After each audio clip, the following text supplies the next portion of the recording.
আমন্ত্রণ news 24 sports লাইটে আপনাদের সঙ্গে আছি আমি শাহরিয়ার বাবু। চলুন দর্শক জেনে নেই আজকের খবরের বিস্তারিত রিপোর্টের বাকি অংশে।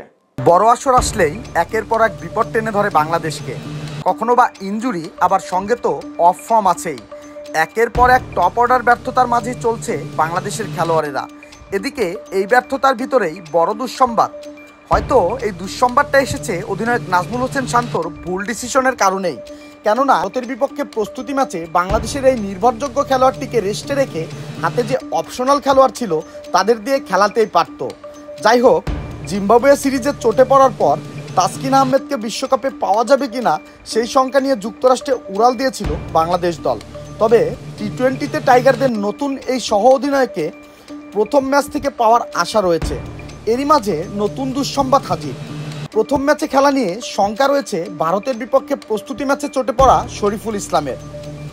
তার হাতে লেগেছে 6টি সেলাই। বাংলাদেশ দলের চিকিৎসক দেবাশিস চৌধুরী এক ভিডিও বার্তায় শরীফুলের চোটের সর্বশেষ অবস্থা জানিয়েছেন। তিনি বলছেন, শেষ ওভারে একটি বল ঠেকাতে গিয়ে বাঁ হাতের তর্জনী ও মধ্যমার মাঝে যে জায়গা, সেখানে একটা স্প্লিট ইনজুরি হয়েছে শরীফুলের।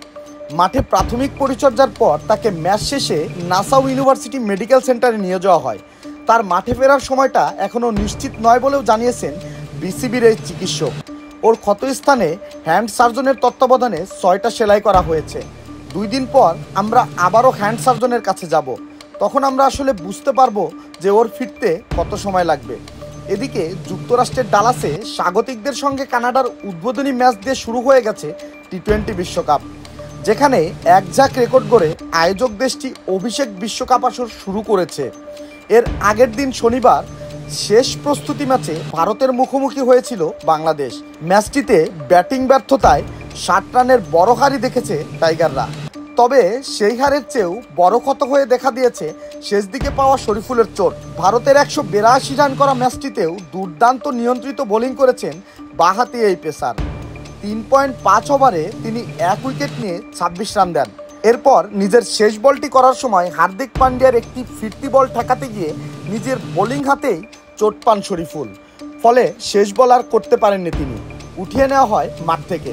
পরে টাইগার অধিনায়ক নাজমুল হোসেন শান্ত ম্যাচ শেষে শরীফুলকে হাসপাতালে নেওয়ার কথা জানান। বাংলাদেশের বিশ্বকাপ মিশন শুরু হবে আগামী 8 জুন। ডালাসের ম্যাচটিতে তাদের প্রতিপক্ষ শ্রীলঙ্কা। প্রস্তুতি যেমনই হোক, বিশ্বকাপের চূড়ান্ত লড়াইয়ে ভালো কিছুর প্রত্যাশায় শুরুতেই ধাক্কা খেল শান্ত সাকিবরা। শরীফুল ম্যাচটি খেলতে না পারলে তাসকিন ও মুস্তাফিজুর রহমানের পাশে পেস আক্রমণে দেখা যেতে পারে তানজিম হাসান সাকিবকে।